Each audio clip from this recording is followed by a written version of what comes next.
Hey everyone. Before we start today's episode, we wanted to take a moment and address the June 24th, 2022 Supreme Court decision to overturn Roe versus Wade. This decision has stripped away the rights to have safe and legal abortions, and it's something that we are very passionate about. Yes, everyone should have the freedom to decide what's best for themselves and for their family, and that includes when is the time to end a pregnancy. This decision has dire consequences for individual health and safety, and it could have very harsh repercussions for other landmark decisions. Restricting access to comprehensive reproductive care, including abortion, threatens the health and independence of all Americans. We invite you to learn more by visiting choice.crd.co.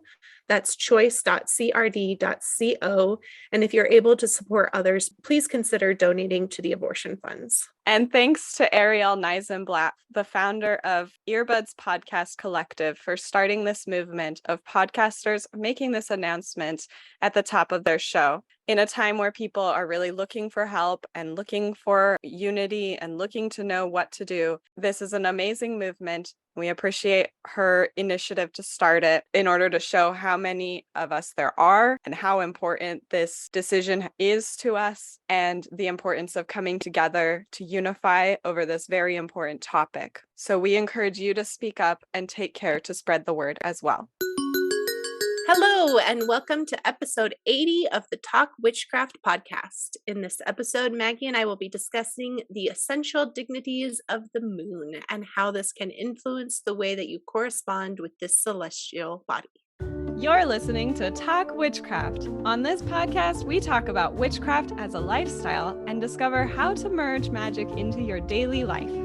Every week, we'll demystify witchy topics like tarot, astrology, crystals, herbs, and more as you develop your personal brand of magic and create the life of your dreams. We're your hosts, the Mystic Sisters, Erica and Maggie. In this segment of the show, we choose a tarot card for the week, and we look for moments that relate to this card in our daily lives. For this episode, we chose the High Priestess. Now, most of the episodes in this show, we have been talking about the numbered minor arcana, or the pips, and these are about the day-to-day events. And we've also talked a lot about the court cards, which are the cast of characters. We're actually almost done talking about the minor arcana, so for the rest of the episodes, we just have aces, pages, and the major arcana. The major arcana are the keynotes or lessons of the story in your reading. Specifically with the High Priestess, the theme is secrets. The High Priestess is the guardian for the realm of hidden wisdom and the subconscious mind. She is the embodiment of intuition and psychic abilities, and she invites us to explore the spiritual realm. So, do you have a story about when the High Priestess archetype was a major theme in your life, Maggie? I think everybody wants to be the High Priestess. There was a time when I was doing all of the tricks to develop my psychic abilities. So I was waking up during the witching hour and practicing and trying really, really hard, like any good Gemini would do. And then I started recognizing that trying so hard is not High Priestess energy. High Priestess energy is going with the flow and letting that kind of psychic ability, your intuition, just speak to you and not forcing it. And so I think that realization was really a turning point for when I started really being able to listen to what my intuition is telling me versus trying so hard to listen to it. The word that I'm being drawn to on this particular day is secrets, and that theme that she holds. I am an oversharer. I want to tell my life story to every single person that I meet upon first meeting them, because probably a variety of reasons. I want them to like me. I want them to validate me. I have a really hard time keeping secrets. And when I have a secret, I agonize over if it's a secret that should be told or if it's a secret that I need to keep to myself. And so something that I'm working on, I guess, is developing that intuition of not using information as a way to get people to like me, but really developing a what information do I need to share with which people? Who needs to know the information and who would I just be telling because I want them to like me or think that I'm cool? Your embodiment of the high priestess is like as the guardian of the secrets, Yes. figuring out who gets to go through the door. Yes. Now, if our listeners have a story about the high priestess, we hope that they will send us a voicemail to welisten@talkwitchcraft.com. In this episode, we are discussing the moon in rulership, exaltation, detriment, and fall, and what those terms mean. We will also be talking about how this can influence your day-to-day choices and your magical workings. So, over the course of the next year, we will be examining each of the planets as its own episode, or luminaries in the case of the sun and the moon.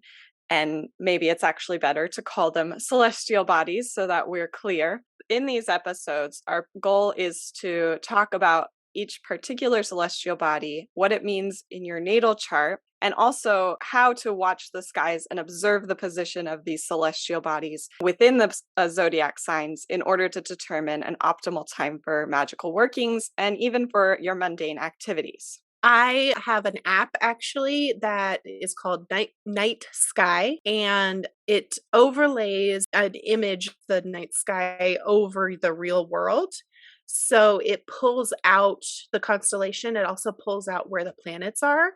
And so what's really cool is it'll show you where some of these like really outlier planets are, like Jupiter and Saturn, even though you can only maybe barely see the little speck of light that they are. So it helps to really show where those planets are and what zodiac sign they're in. And you can even like go through the earth to the southern hemisphere or northern hemisphere if you're in one of those southern hemisphere countries and see where they are in relation to the other underneath you, as it were. So it makes it really easy for doing what Maggie said about watching the sky and seeing where they are within the night sky so that you can do that. So I highly recommend finding some sort of app like that to help you find them. And then it's fun to be like, oh, I see it. There's Jupiter. So, Erica and I love the moon. We love talking about it. In fact, in episode 52 during Capricorn season, we discussed working with moon energy for planning. And before Erica joined the podcast, in episode 17, I did a solo episode where I share some thoughts about practical lunar magic. Each phase of the moon has its own unique energy that can be invoked for different purposes.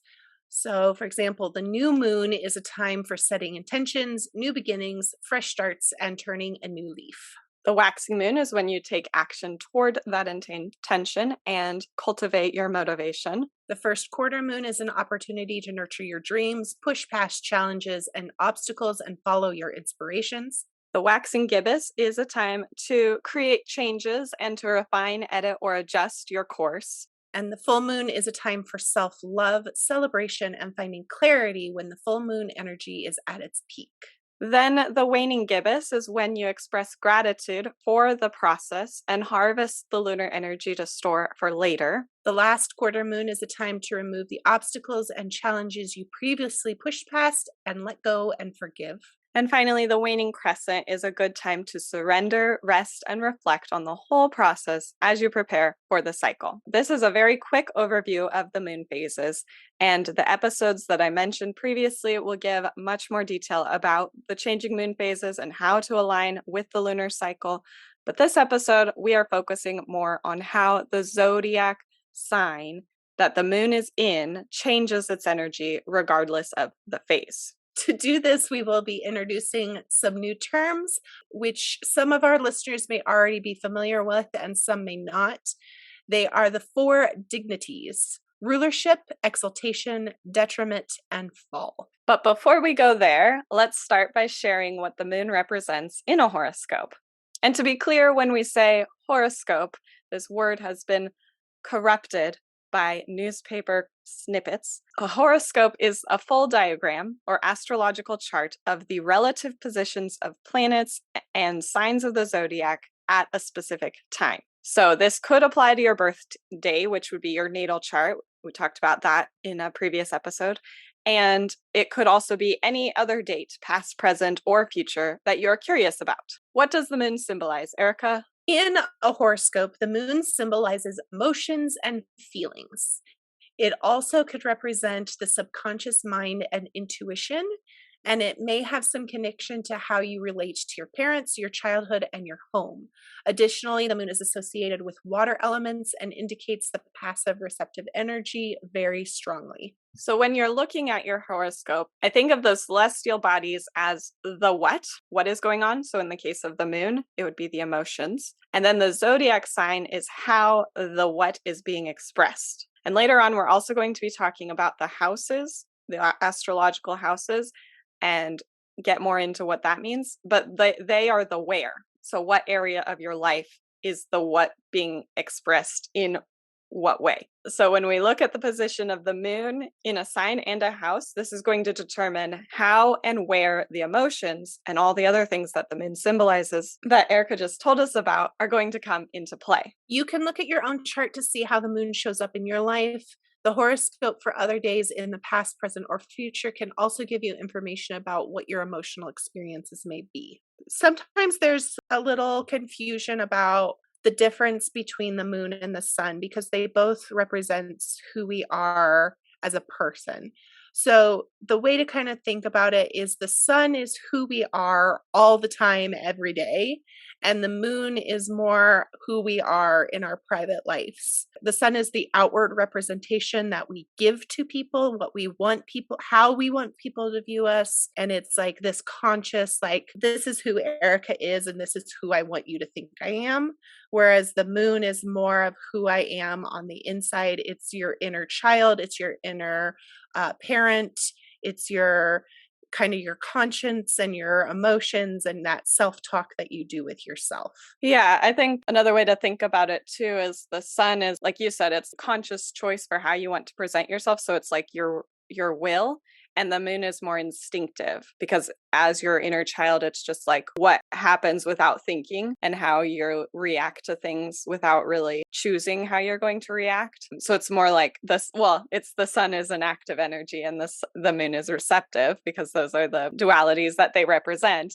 But yeah, the moon is another way to think about it is the sun is active and the moon is reactive. Mm-hmm, exactly. And a lot of times the sun, like you said, is that you are what you're presenting, and the moon is secret, which is why the high priestess card is associated with the moon. So usually the only people who will get to know your moon sign in any way is somebody who you're intimate with, who you have an intimate relationship with in some way, and sometimes even just yourself. Sometimes you don't share that side of yourself with anyone else. And so that's why it's considered one of the big three, the big three being your sun, your moon, and your ascendant. So the sign that was rising at the time of your birth, they all are related to who you are and the different ways that you present that to the world. And so as we go through each of the zodiac signs, we'll be talking about the way the moon will appear in that zodiac sign. So we've already talked about Cancer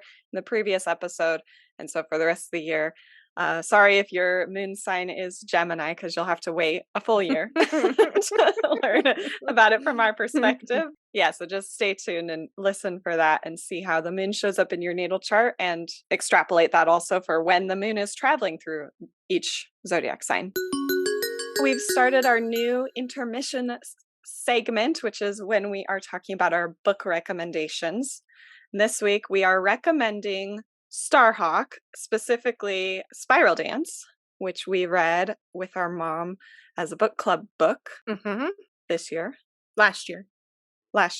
She gave the 20th anniversary edition to us for Christmas. She had the 10th anniversary edition and we had the 20th. And so it was interesting to go between the two editions to see how Starhawk had herself grow in those 10 years, which we've talked about before. I think what I appreciated most about it was this. It was a vision into her own growth as a witch and as a human and as an advocate and an ally. And you could see her changing her language from the first edition to the 10th anniversary to the 20th anniversary. And then on top of that, she also provided very practical exercises and rituals to try, both in group setting and a lot in group setting, but also a few in solo setting. I agree. I enjoyed that. It was really validating for me to read it. I mean, I'm sure I've learned a lot of witchcraft from other people who learned from her. So I was able to like see that in what she was teaching, reading it like late, I guess, into how long I've been practicing witchcraft and see some of the things that I believe. I also really enjoyed learning new terms for things. Like she talks about the younger self and the talking self. And I always talk about that as like your subconscious mind and your conscious mind. But I like having those new terms that are more clear what is meant by it. Your talking self is the one that you like hear all the time in your head. And the younger self is the one that like understands parables and picture books and all of that stuff, your intuition. So anyway, I liked having those terms that are very clear and aren't so like steeped in pop psychology that makes it a little bit muddy, to have like a specific witchcraft term, I guess, to talk about those things. She has many books. We're just recommending Spiral Dance this time, but she also writes fiction. A lot of those are really fun to read because she has her witchcraft perspective in the fiction novels. And so I've really enjoyed those as well. Her Instagram's fun to follow too. She does a lot of live events, like community building events and online rituals and things like that. So just as a person and a leader in the witchcraft community, she's an interesting person. So now let's talk about some of the hows, as in how the planet is flavored as it travels through 4 specific positions, dignities in a horoscope. So Erica, can you tell us what the planetary dignities are? We've mentioned those words a couple of times, but what are they specifically? Dignities are when a planet is feeling really proper and drinks tea with its pinky finger. No. Dignities are a set of terms that is used in astrology to describe the relationship between the planet and the sign that it occupies. So the 4 dignities are rulership, exaltation, detriment, and fall. All the planets or celestial bodies have unique essential dignities. The first essential dignity is the rulership, or some people call it the domicile, or basically this is the home position. This is where a planet is in its home sign and their energy is expressed effortlessly. It's very clear, it's very direct. And the thing to keep in mind here is that this means all aspects of the planet are expressed. So any sort of positive aspects of it and also negative aspects of that celestial body are amplified when they are in this rulership. So typically when you're corresponding with a planet, when it is in its rulership or when it's in its home position, this is a good time to correspond with that planet. It doesn't mean you have to always, wait until the moon is in its proper place, but it would be a good opportunity to work with the moon. The signs originally got their meaning from their planetary ruler, so they tend to be very similar.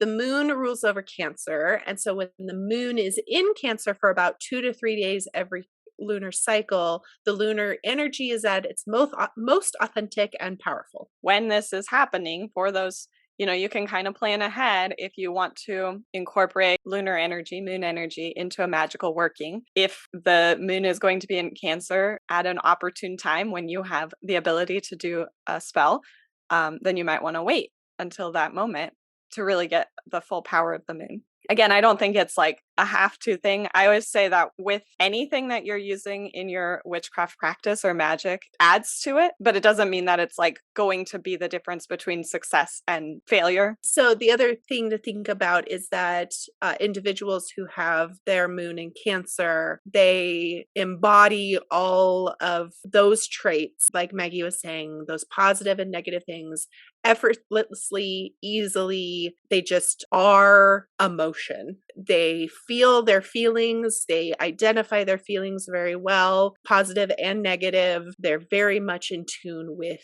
the magic surrounding emotion. So those are kind of the things to keep in mind, is like with your natal chart, how these things appear, and then, other dates that this might be happening, how this energy is shifting. Should we move on to the planet's detriment? When a celestial body is in their detriment, it means that they are not in their natural environment. The energy of the sign is not compatible with the planet as when it is in its rulership or exaltation. This can create some tension and challenges for the planet. The effects of being in detriment can be mitigated by being aware of them and avoiding working with the energy or counteracting it in some way. This isn't like you have to avoid working with the moon when it's in its detriment, which, by the way, is when the moon is in Capricorn, is its detriment. It just means that it's less powerful, and there are things you can do to kind of enhance the moon energy in other ways, like adding more materials that go with the moon to add power to the moon. Like I said, the moon is in detriment when it's in Capricorn.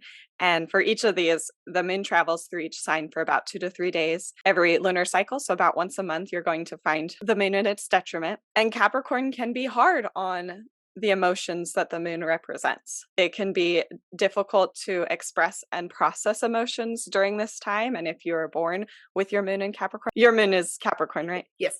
Yep. Do you feel like this is accurate? Do you feel like you have a difficult time processing? Yeah. So Capricorn is very pragmatic and very in the nitty gritty, very much like detail oriented. And I got to figure it out. And how do I move through this as quickly as possible? And so it's not that I struggle with my emotions, because I do feel my emotions and I think I can identify them pretty well. So there may be other aspects that are coming out from other planets that are helping me with that. But I also don't stay in my emotions very long. I've been told by my boyfriend that he is so impressed with how I can be like fundamentally sad and like just hysterical crying 1 minute. And then 5 minutes later, I'm happy-go-lucky Erica again. And he just doesn't understand how that shift happens. And I think it's because this Capricorn moon that is in me is just like, I don't have time to deal with the emotion. So I feel it and then I'm done. Yeah. So it's like the energy of Capricorn sort of makes it feel like a burden to feel emotions rather than, something to be enjoyed. It's absolutely that. It's just, like I said, I don't have time for it. But I recognize that I need to feel it and I need to experience it. In psychology, they talk about the emotion river and that you're supposed to stand in the river and let the fish of emotions come to you and let them pass. And I'm just like, I guess my emotion river is just like a really fast current. And it's just like, here it is. And there it goes. Oh, that's interesting. This kind of just popped into my head with Capricorn being an earth sign and the moon being a water planet. It's kind of like that idea we were talking about with like perfectionism and just needing to go with the flow. So it's like a river, but the boulders of Capricorn are like blocking the flow. So the emotions don't really go where they're supposed to be, with Capricorn boulders just like diverting and moving it. The solidness versus the fluidity. There also, they talk about like the cusps. I think that there is cusps of the moon too, because on some of my natal charts, they say I'm a Sagittarius, but most of them say I'm Capricorn. So I wonder if also I'm getting some of the Sagittarius pull for the moon that's giving me a little bit more ability to process emotions. Well, it's such a short period, right? Like I don't really buy into the cusp idea in general. So I'm because with the deacons in the sun sign, I feel like that kind of explains the cusp more than anything. Like the way I think about it is like you can be in France or you could be in Spain, but you can't be in both at the same time. At the border, there's that. Those countries touch each other, right? Yeah. there's like cultural bleed, and we talk about that with the way that the energy flows from one to the next. The way that a lot of people talk about cusps, and I'm not saying that this was you just now, but like some people, it's a way for people to like feel more special about something. Mm-hmm. No, I agree with that. But I do think that there is some bleed, and maybe I've just really worked at emotions because I know that it is something that I have to be aware of. I do feel like I'm not as much in detriment for my emotions than other Capricorns that I've met. So I do feel like there are some other planets either swaying me different ways, or I'm getting some of that Sagittarius bleed. I don't know. It's Yeah. Well, just thinking about the difference between a Cancer moon and a Capricorn moon. Cancer moon, it's just like a free flow, like we were talking about before. Whereas Capricorn, there's definitely some, and it sounds like what you experience is there's some sort of blockage. It's just quick. The emotion hits your boulder, and then it's like, I feel it, and then it's like gone. Yep, exactly. All right, so we talked about that Moving for a on. long time. I mean, I feel like we will be talking about them longer when we have them, because we can talk about our experiences. And we'll actually get there with the planets that are in a fall, because my moon is in a fall. So, Yeah. But first, we're going to talk about the planet's exaltation. And so when a planet is in their exaltation, it means that they operate easily. This is not as intense as the rulership, and it's also not in the same way where both are amplified. Both the negative and the positive are amplified. It's just a really balanced, even energy, where the planet's energy is just supported by the sign that it's in. Typically, this is a good time to correspond with that planet's magical energy, just like with the rulership. When the moon is in the sign of Taurus for 2 to 3 days every lunar cycle, it's in its exaltation. So Taurus pampers and nurtures the moon, which creates a safe space for the moon to express its emotions. So this is just a very cuddly moon. Yeah, and it is interesting because we talked about the Capricorn boulders blocking the flow of water, and Taurus is another earth sign. The way that I see this with Taurus having the Venus energy, because we'll talk about it when we get to Venus, but Venus rules over Taurus. The moon and Venus are another one that I think people get confused with, because Venus is also emotional in the sense of love and all of that. So Taurus is just a much more comfortable sign. I feel like it's very cozy, like you said. I'm just imagining the moon resting on a plush pillow surrounded by crystals and music and good smelling perfumes and incense and all of that stuff. It's just very comfortable place to express your emotions. The moon in Taurus is definitely Ferdinand the Bull from that children's story. He, definitely. this is not the rampaging bull in Mars. This is not the bull in a china shop. This is the gentle, sweet, calm, and patient bull. And it reveals a lot of the beneficial aspects of emotions without all of the unhelpful energy. The sign of a planet's fall is the polar of the exaltation. This can be a challenging time for the planet, as the energy of the sign does not support the planet's natural expression. So with the exaltation, we're very supportive, comfy, cozy. And with the fall, it's a little prickly. And the effects of being in a fall can be mitigated by being aware of them and avoiding working with the energy or counteracting it in some way. It's not that you can't work with the energy. And maybe you want something that's a little bit more prickly. Maybe it's a banishing or a hex or something that you're doing, and you need that prickly energy. Yeah, that's a good way to think about it, that it's just knowing being aware of it, like you said, being aware and figuring out what kind of energy you need. For the moon, it's in its fall in Scorpio, and that is my moon sign. So we know that Scorpio, and we'll talk about it when we get to Scorpio season, but Scorpio is just this very passionate sign. It's about the subconscious mind in general and shadow, all the hard things that you have to face. And so it's not as comfy for facing your emotions with the moon when it is in this sign, because it's the hard ones. It's the hard emotions that you've kind of stored away, because that's part of what the shadow is shoving your emotions away. And then shadow work is looking at those emotions and examining them and, learning how to deal with them in a healthy way. And so I've been pretty open about my journey with the emotions and knowing what they are and how to feel them and all of that throughout this podcast since we've been doing this. And a lot of that is because of this Scorpio moon.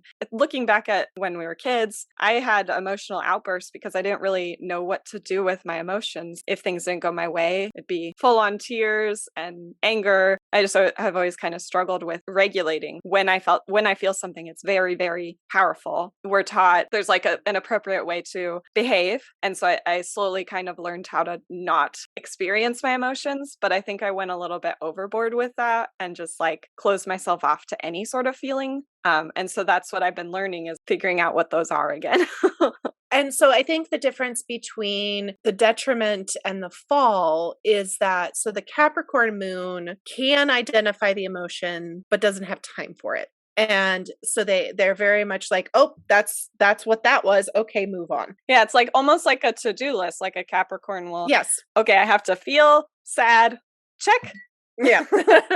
And then, but with the fall, it's more of that I am feeling something and I don't know what it is and I don't know why. I think that's really insightful, because that's part of my struggle, is like, I don't know if I'm angry. I don't know if I'm sad. I don't know if I'm happy. So oftentimes I'll catch myself, and especially through recording myself so much, seeing my face, I'll be smiling when I'm talking about something really sad, because I just like have a complete disconnect with how to express what I'm feeling. Because you're not tapped into the energy of the moon. It's almost like you don't know how to get into that energy. You can feel it, you know it's there, but you're like standing at the door knocking and like can't find the hole in the curtain to pull it apart.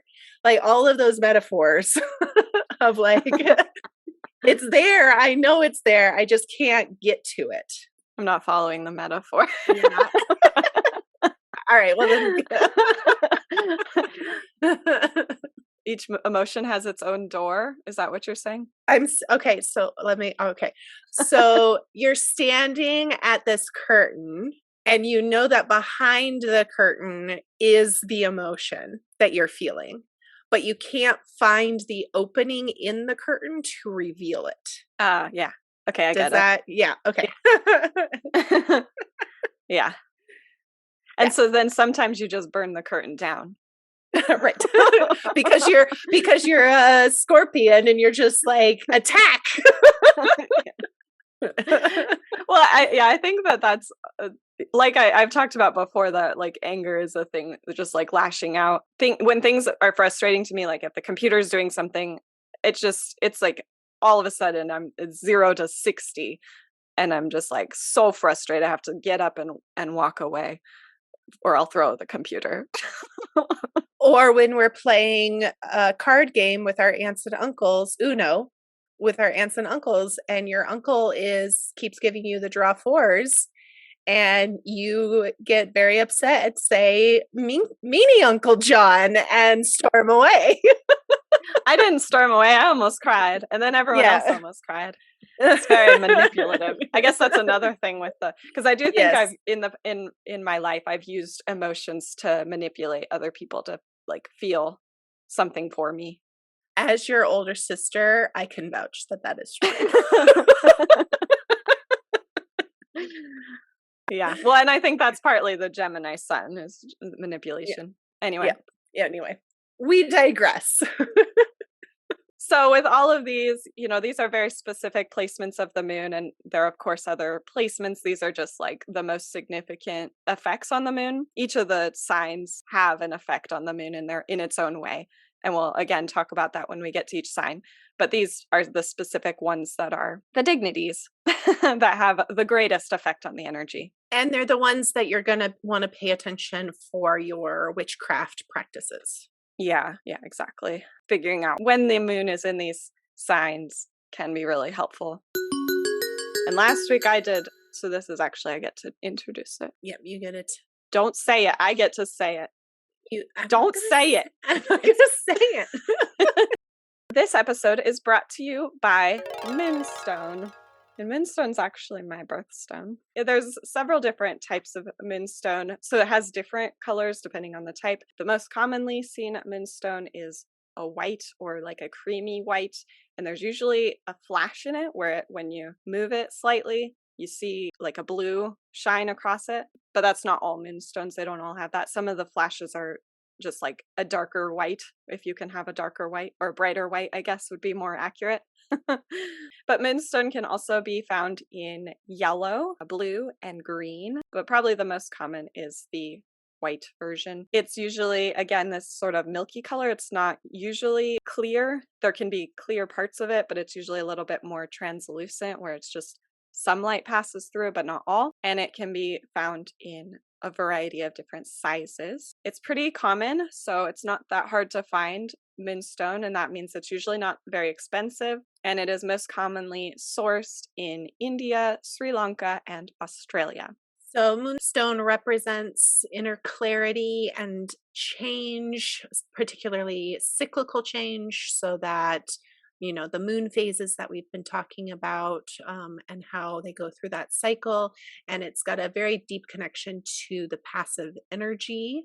It's a symbol of light and hope, and it helps us to embrace new beginnings. So if you're starting a new job or a new family or a new home or any sort of thing that is new, carrying around a moonstone with you during that process can help to tap into that energy and make those things go more smoothly. Because of its link to the passive energy, it's good for things like fertility, for balance, for things like softness and intuition. So, since we are kind of finishing up our tarot cards, we also wanted to sprinkle in some other forms of divination for our beginning segment of the podcast.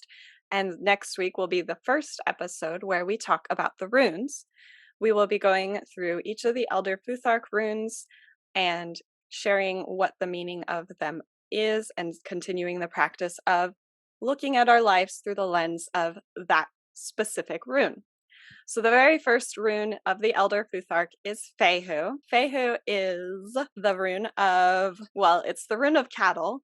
So it's kind of funny if you don't have a ranch or whatever. How are we going to figure this out? But specifically, this rune is about cattle because this represents wealth and money. In the time that the runes were kind of developed, having cattle meant that you were probably more wealthy. You had not only, enough food for one winter, but you had enough to share with others, to sell to others, because you had sort of an abundance of this food source. This is a rune of wealth, prosperity, and abundance, for reward, for good health, and also for beginnings, because it is the first rune of the set. So we will be talking more about what this means, giving more information, and sharing our stories about Fehu next week. You can find out more about this episode by going to mumblesandthings.com/blog/080. Join us next week when we talk about the 4th astrological house. Now make sure that you are subscribed so that you are notified about each new episode, and help other witches find this show by leaving us a 5-star review wherever you listen to podcasts, or a thumbs up if you're on Spotify. You can also find us on Instagram at the new Instagram account at Mumbles Academy for Witches. Please don't block me. Please don't block that account, because people are thinking that it is one of the copycat accounts of the Mumbles and Things account. But I just wanted a fresh start, and so that's why I started a new account. And there's been a big copycat problem where accounts will just like outright copy an Instagram account. I get it, but it's real. It's not something to block. It's me. And if you have any other tips to add, tell us about it in the Talk Witchcraft forum in the Mumbles Academy community. And don't forget to share this episode with your witchy friends and followers. Thanks for listening. Goodbye. Bye-bye. My eye is twitching, so I don't think you can see it, but I'm not winking at you. I'm just like, okay. I have a twitching eye. So, there's a puppy. A puppy pants? Hi, puppy pants. Did you come visit me? Hi. Come lay down.